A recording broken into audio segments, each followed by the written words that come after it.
Welcome to Deeper Things. My name is Michael Gawecki, and today we're looking at A Week Away. A Week Away is a Christian romantic musical that tells the story of two teenagers' loss, and then they're wrestling with God. It's a new full-length feature film. It's released exclusively on Netflix, came out on March 22nd of this year, and I'd never quite seen anything like it before. It has a mostly upbeat soundtrack from longtime contemporary Christian artists like Michael W. Smith, Stephen Curtis Chapman, Amy Grant, Audio Adrenaline, and then some newer artists like For King and Country. If you like that music specifically, or if you like upbeat teenage romantic comedies more generally, you might enjoy it. You can watch the trailer right here, and then the link to the full movie will be in the description. But today we're going to be looking through this movie and interpreting it from a pastor's perspective. This film deals with issues of loss, sin, conversion, judgmentalism, and resurrection. But amazingly, I think it stands out as one of the best Christian movies' treatment of theodicy that I've seen thus far. Don't forget to hit that like button to support the channel, subscribe to get more content just like this, and let's jump right into it. The film revolves around Kevin Quinn's character named Will, and in order to avoid going to juvenile detention, Will agrees to go to summer camp, and suffice it to say, he has some real baggage. Oh, look, here's Will Hawkins' file. All right. Social services put everything in there. What's this? Is this real? He tried to sell his high school on Craigslist? Mm-hmm. That boy got 3 offers. Okay. The film goes out of its way to point out that Will doesn't fit in. It sets him up to be the convert to be. He's a police car stealing, high school property selling vagabond who's always on the run from responsibility and is unable to make meaningful relationships. He's made some poor choices, but none of them have made a lasting impact yet. And this no-good rebel image is particularly compelling for some Christians, especially evangelical Christians, who tend to have a more moralistic understanding of the faith. Central to evangelical theology is this idea that we're all sinners in need of grace.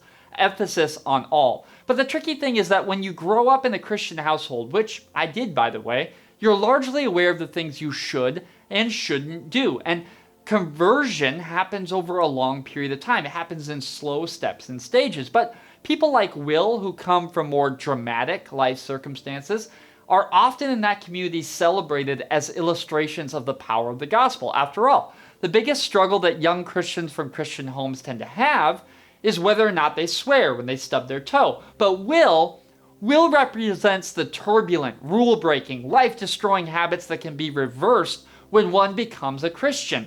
And this actually leads young evangelicals to a devastating temptation. They are tempted to look at these rebels with a curious mixture of curiosity, but also jealousy. On the one hand, they're glad that their life story doesn't share the same challenges, but on the other, they wish that they might have some of that same freedom to indulge in the rule breaking and then to have that subsequent dramatic conversion story. I actually see this all the time. If you ask Christians about their faith story, many will begin with a dismissive, "Oh, I've been a Christian my entire life," as if your faith story would be more interesting if it had more action. The writers seem to have intuited this temptation, so they've worked hard to establish Will right from the beginning as being a rebel, and these past indiscretions are there to highlight this anticipated future conversion. Hey, by the way, what's with the name, A Week Away? Yeah, no, it's a week away. You know, like you guys are all taking a week away from your lives to hang out with us. And bonus, every once in a while, somebody finds out that they're just a week away from an experience that changed everything for them. That's my favorite part. So to start, you have to appreciate the film's playful poking fun at Christian camp names. A Week Away sounds like the hundreds of other Christian camps with names like Camp Sambica, Camp Kalakwa, and Kanakuk. But what I find even more interesting is the idea that everything can change in just a week. Because on one hand, this is actually the entire strategy behind Christian intensive camp experiences. Summer camps serve as a mountaintop experience where young people can be immersed in a peer group that's passionate about their faith, and then those youth are inspired to engage deeper in their church community back home. But then on the other hand, this idea of changing in a week is a reference to the theological idea of conversion. And conversion in the Christian context is just simply changing course. In their encounters with Jesus, people like Zacchaeus can have their entire lives transformed in just a moment. And that is the opportunity that now lays ahead for Will. He's lived this very difficult life, and so the ultimate question is if he will be willing to face the deeper, darker pain that's been driving his actions and truly experience real conversion. My mom, she got sick, and so my dad and I wanted to create a place that was magical for her when she wasn't in the hospital, so we made this. So Avery, Will's love interest in this film, has also lost her mother. She and her father built this beautiful garden. It's a place that she would find solace in the long period of her treatment. And you might not know that there's actually a famous Christian hymn popular in the middle of the 20th century called In the Garden. And that hymn describes having a personal encounter with Jesus Christ in a garden together. The writer of the Gospel of John went out of their way to note that Mary Magdalene mistook the resurrected Jesus for a gardener. So just the introduction of this scene sets up that ancient theological image of the resurrection, which we're going to see just ahead. My mom, her favorite were the butterflies. I mean, there are some now, but you come back in the spring, I'm telling you, you would not believe it. So the butterfly is actually a very historic symbol of resurrection. Of course, you have the caterpillar who becomes still in the cocoon, which is a symbol of death, which is then transformed into a radiantly winged creature. And this transformation symbolizes the resurrection that Paul describes in 1 Corinthians 15:52. For the trumpet will sound, the dead will be raised imperishable, and we will be changed. Avery's mother's life and then ultimate death is framed against this backdrop of transformation. So in other words, Avery's mother died with the same hope that Avery lives in today, that death isn't the end. It's merely a transformative gateway to a new kind of life. Christians call this resurrection. And this may be the most difficult of all of the Christian doctrines because of its sheer physicality.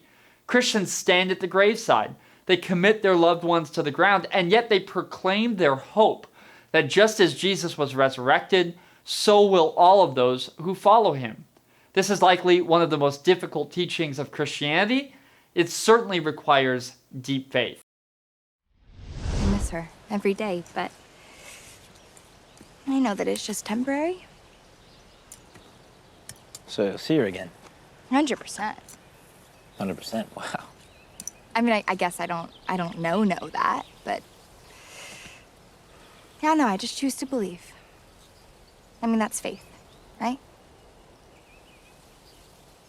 So this actually follows a really interesting progression. Avery starts with 100% confidence that she'll see her mother again.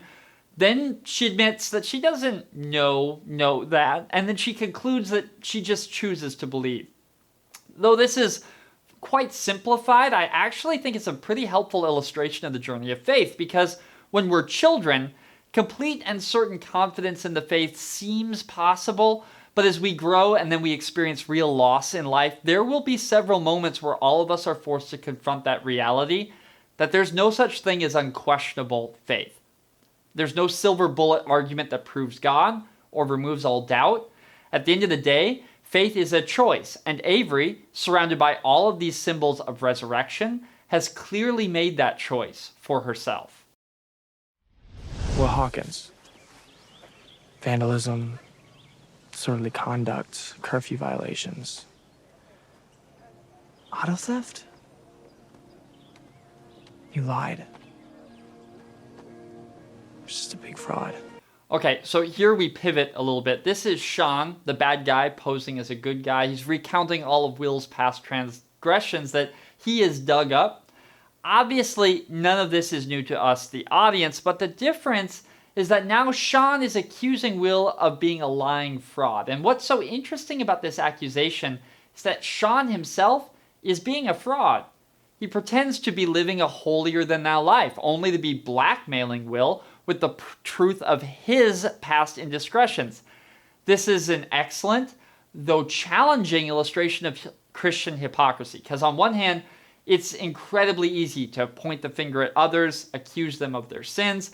On the other hand, it takes intentional humility, real courage to recognize the reality of our own sinfulness.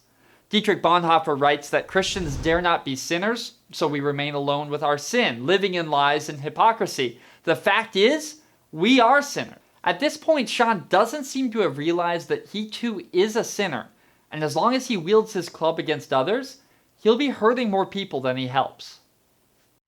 I'm trying to do the right thing. Yeah. Sure you are. Now, you may not believe this is true, but I actually give Sean the benefit of the doubt on this one. I actually think he probably does think he's doing the right thing. In fact, this is one of the most deceptive sins that gets Christians. For moralistically inclined Christians, the inward why of the faith is easily replaced with the outward appearances of the faith. So in other words, instead of focusing on living a life of inward transformation, Christians can become fixated on what they observe other people doing or saying. So for these Christians, the faith becomes an extensive game of appearances. You show others what you want them to see, and then they do the same. Here, Sean's probably thinking that he's actually righting a wrong, yet his telling the truth is coming at the expense of his own morals, and so he substitutes Will's lies for his own blackmail. When you fall for the temptation that religion is nothing more than making the right moral choices day in and day out, you will actually eventually become fixated on appearances, either yours or others. And then you unfortunately lose the true heart of the Christian gospel. I just want to say I'm sorry. You weren't the only one trying to impress people.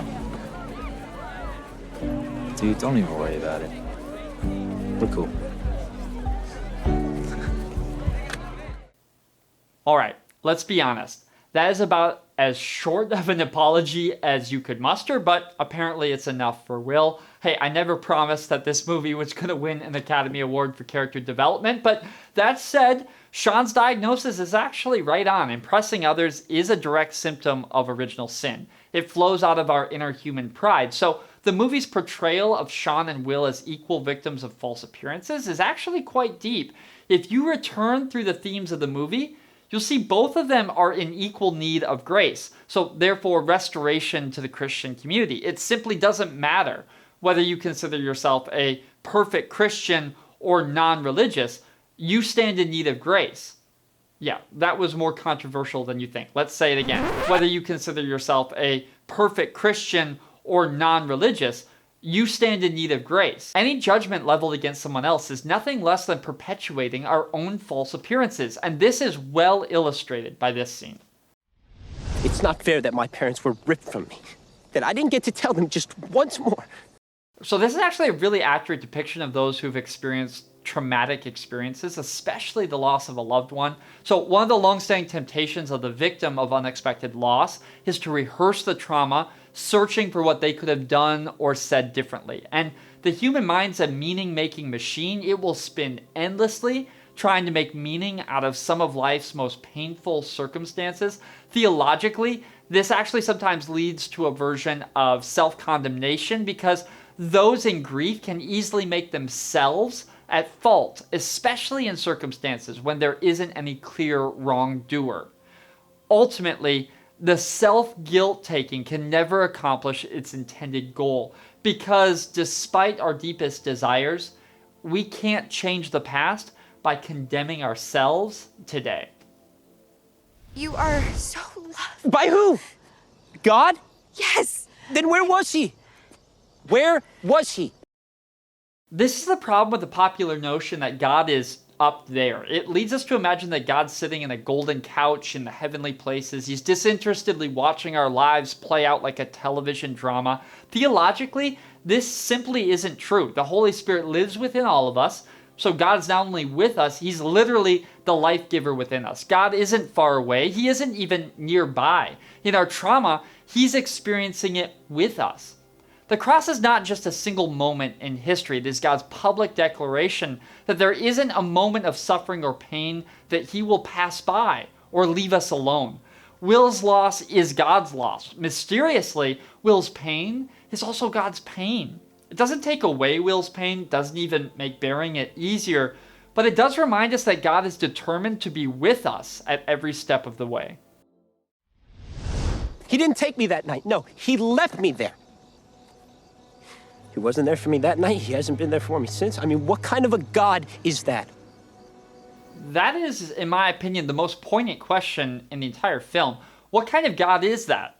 What kind of God allows parents to be taken from their children or children from their parents? This is ultimately a question of theodicy, which is ultimately the quest to reconcile a loving God with the destructive evil that all humans experience. To the movie's credit, it doesn't really try to offer any fleeting platitudes. It doesn't try to tie it all up with a ribbon. And though there have been several theological projects over the centuries to tackle the problem of theodicy, there's obviously no clear-cut answer. Ultimately, the question hinges on choice. Just like Avery's choice to believe in the resurrection, Sean has to ask himself if he's willing to believe that God is powerful enough, good enough, and loving enough to turn real evil to good. On its surface, faith doesn't seem like a very good answer to the problem of evil in the world, but for the Christian, it's the ultimate word. Not that it is simple, clear, without grief or question. It is. In fact, I would argue that people of faith experience their grief very deeply, even as they recognize and confess that deep pain to God. Don't forget, even Jesus asked from the cross, my God, why have you forsaken me?" What I honestly appreciate about this movie is that it is neither afraid to ask difficult questions, nor to leave those questions unanswered. If you want to learn more about theodicy, be sure to watch this video about why do bad things happen to good people. If you have another movie that you'd like for me to explore theologically for the channel, let me know in the comments. Otherwise, hit that subscribe button, and I'll see you next time on the next episode of Deeper Things.